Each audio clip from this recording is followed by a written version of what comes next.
Hi everyone, I hope you're doing well.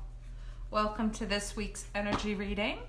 I apologize that it is a couple days late, but better late than never. We still have the majority of the week before us.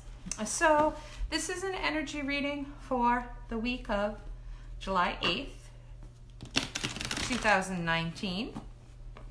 It's an interesting astrological week. On the 7th, many of you know Mercury went into retrograde and it will be there until July 31st, so it's there all month. And what some of you may not know is that Chiron, which is a comet, went into retrograde yesterday on the 9th. Is it the 9th? Was the 8th? Maybe it was the 8th. I don't know. I'm mixing my days up. But anyway, moral is that Chiron went into retrograde, and it's actually going to be there until December. So that's a really long retrograde. Some of you may not have even heard of Chiron until I started getting more into this metaphysical, astrological side of things. I wasn't really familiar with Chiron myself. Chiron's a comet, and they call it the wounded healer. So now that Chiron is in retrograde, the theory is that you may have to focus a little bit more on your wellness. Things pertaining to your wellness may come up, and that may be mental wellness, it may be spiritual wellness, it may be physical wellness, lots of different aspects there. I did post an article about Chiron retrograde on the Facebook page if you want to take a look at it. It's there for your perusal. So I've been shuffling the cards, so I'm hoping to get the general energy for the week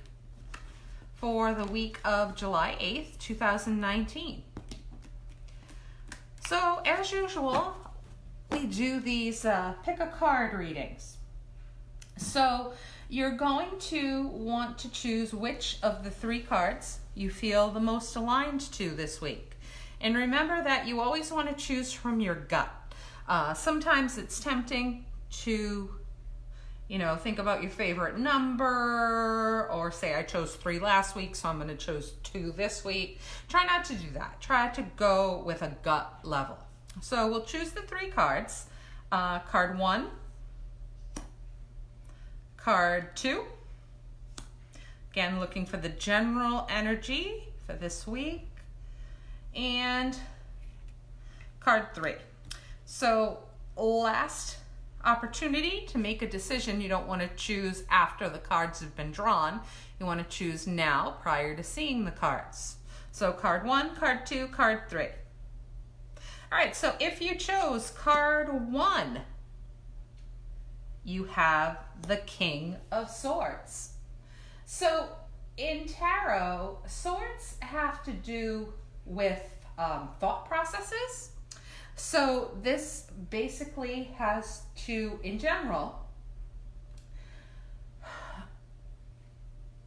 do with your mental processes and what is basically going on in your mind. Now, as it is the King of Swords, he is royalty as far as the swords go, obviously. So the King of Swords is someone who has mastered their thinking, basically. They've mastered their intellect. They're often very quick thinking people, but people who are also very analytical and who are really able to get to the root of a situation as far as, their thinking surrounding it. So what does this mean for you? Well, it could mean a couple things. It could mean that it's time for you to give careful planning to your ideas. In other words, don't approach anything haphazardly this week if you chose this card. Make sure that you're analyzing any significant plans for both weaknesses and risks. So if you came to this reading looking for insight into your career, choosing this card this week is saying that you need to think more about your career before taking any action to do anything significant.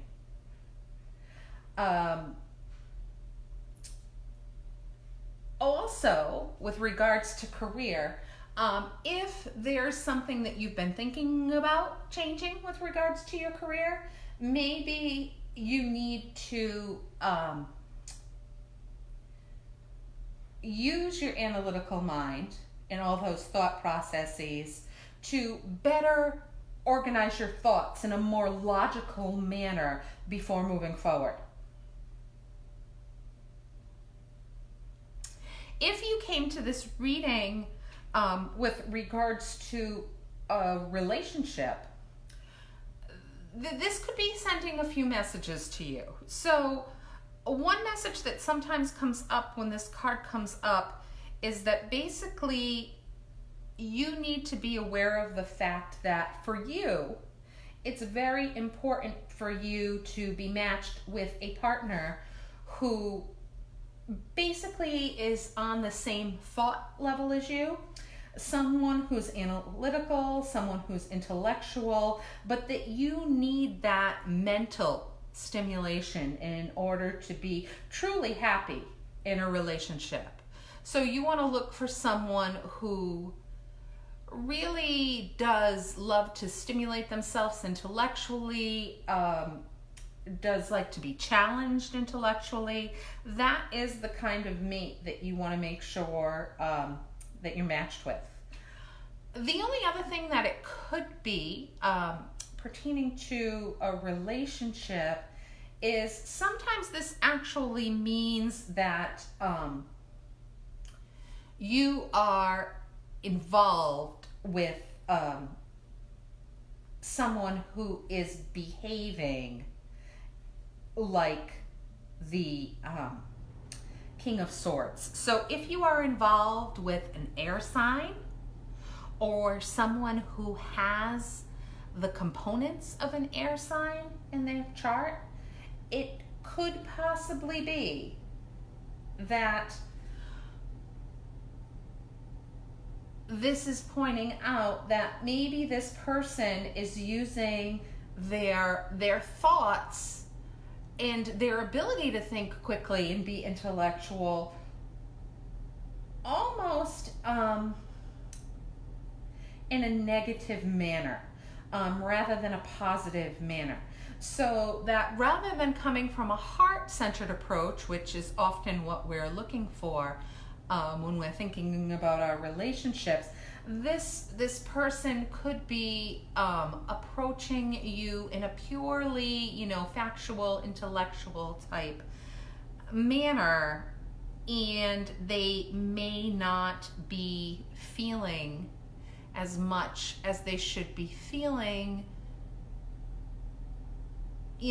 Again, meaning that they're not really considering your feelings, they're just kind of going with a facts-based approach. The next card that comes up, if you chose card 2, is the Six of Cups. So the Six of Cups is all about the past returning. So if you chose this card, something or someone from your past is returning this week. So if this has to do with a career reading, it could mean that you're going to have the opportunity to return to something that you used to do. So this could be a position that you used to have, or it could just be particular responsibilities that you used to have. It could be returning to, a group or a company that you used to work for. But again, the opportunity to pursue something from your past is going to start to turn up this week if it hasn't already. If this is with regards to a relationship, sometimes this card represents the return of an old flame. Sometimes even this is called like the soulmate card, as far as, you know, someone from your past, and in that case, if you believe in past lives, someone from a past life returning to you in this life, whether or not you've met them before. That energy would be especially strong now that we are in Mercury retrograde, because Mercury retrograde basically often has unfinished business with relationships and maybe unfinished communication.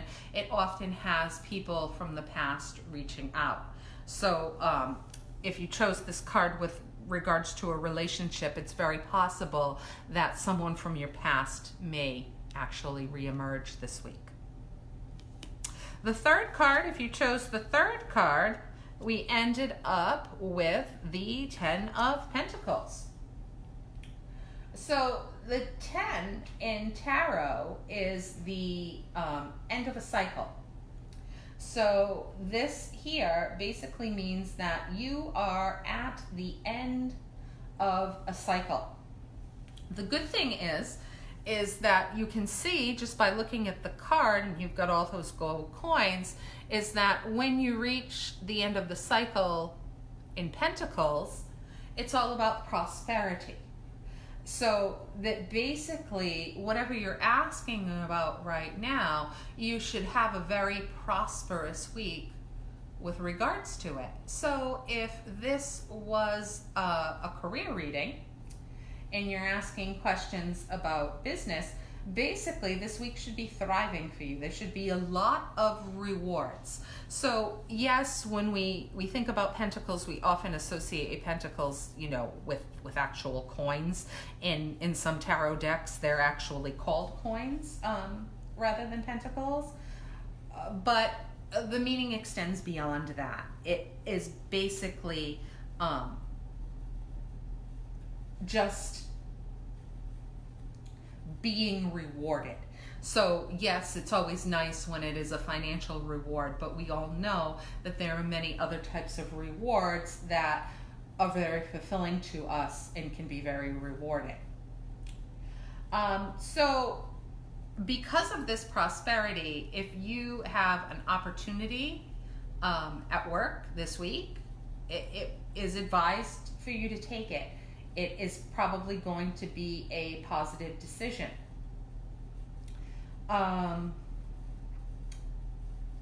With relationships, this definitely can mean that you're having a relationship this week that is prospering.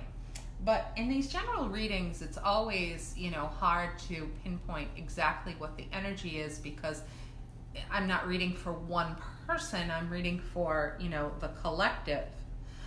Sometimes when the Ten of Pentacles shows up in a romantic reading, it can mean that either you or your partner is being very successful in their career right now, but maybe not leaving enough time to devote to that, you know, relationship. And when this card comes up, sometimes that's a reminder. If the abundance is happening at work, make sure that you're balancing that to try to also get abundance in your relationship, because you surely don't want to ignore that. So, you know, good card overall. I hope that this was helpful. If you're looking for something more specific, please place an order for one of my many different spreads that I have on Etsy. Otherwise, I will be back next week. Take care. Have a good week.